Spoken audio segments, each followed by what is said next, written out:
Hello student, स्वागत है आपका फिर से मेरे इस चैनल में। जैसा कि हमने पिछले क्लास में बहुत अच्छे से पढ़ा था कि भारत की लंबाई और चौड़ाई और भारत का कुल क्षेत्रफल कितना है। जैसे कि हमने बताया था कि भारत का जो कुल क्षेत्रफल है वो 32,87,263 वर्ग किलोमीटर में फैला हुआ है और इसकी उत्तर से जो दक्षिण की लंबाई है उसकी लंबाई कितनी थी उत्तर से दक्षिण, तो 3214.2 किलोमीटर थी। फिर हमने बताया था कि इसकी जो पूरब से पश्चिम की जो लंबाई है इसकी लंबाई कितनी थी, तो ये 2933 किलोमीटर थी। चलिए इस चैप्टर को आगे बढ़ाते हैं और देखते हैं आगे कि क्या कहता है। आगे है कि भारत की जो हमारी जो भारत की जो से जो कर्क रेखा निकलती है वो कितने राज्यों से होकर गुजरती है। तो भारत से जो कर्क रेखा गुजरती है वो 8 राज्यों से होकर गुजरती है। कितने राज्यों से होकर गुजरती है, तो 8 राज्यों से होकर गुजरती है। कौन कौन सी है, तो गुजरात है, राजस्थान है, मध्य प्रदेश है, छत्तीसगढ़ है, झारखंड है, पश्चिम बंगाल है, त्रिपुरा है और मिजोरम है। उसी प्रकार भारत की जो मानक यामोत्तर जो रेखा यानी कि जहाँ से समय निर्धारित की जाती है वो कितने राज्यों से होकर गुजरती है, तो वो भी 5 राज्यों से होकर गुजरती है।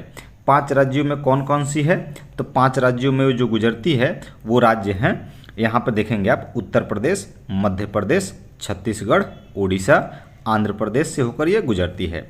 ठीक है। फिर आता है कि भारत के तट रेखा से जुड़े हुए जितने भी राज्य हैं उनके नाम बताने हैं। ठीक है ना। तो ये हमारा जो आप देख रहे हैं ये हमारा कोस्टल एरिया है। ये नीचे के जो ये पार्ट है ये हमारा क्या है, कोस्टल एरिया है, तटीय सीमा।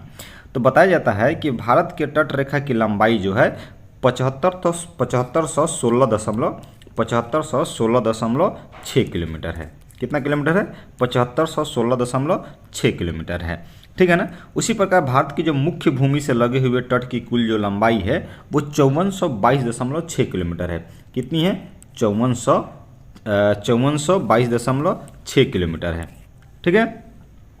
फिर बताई जाती है कि मुख्य भूमि से जो दूर तटीय जो सीमाएं हैं, जो कुल लंबाई है वो उसकी है 2094 किलोमीटर, यानी कि मुख्य भूमि से दूर। मुख्य भूमि से दूर का मतलब है कि ये वाला हिस्सा, आप ये वाला टापू देख सकते हैं, ये वाला जो टापू देख सकते हैं, इनकी कुल लंबाई 2094 किलोमीटर है। ठीक है स्टूडेंट। फिर आगे हम बढ़ाते हैं, आगे सवाल को बढ़ाते हैं और देखते हैं कि हमारा जो ऊपर का जो हिस्सा था, ये वाला जो हिस्सा था यहाँ पे, ये यहाँ से कौन सा देश सटा हुआ था, तो अफगानिस्तान सटा हुआ था। अफगानिस्तान सटा हुआ था और अफगानिस्तान की जो सीमा थी हमारे देश से वो कितने किलोमीटर शेयर करती है, तो 106 किलोमीटर शेयर करती है। ठीक है।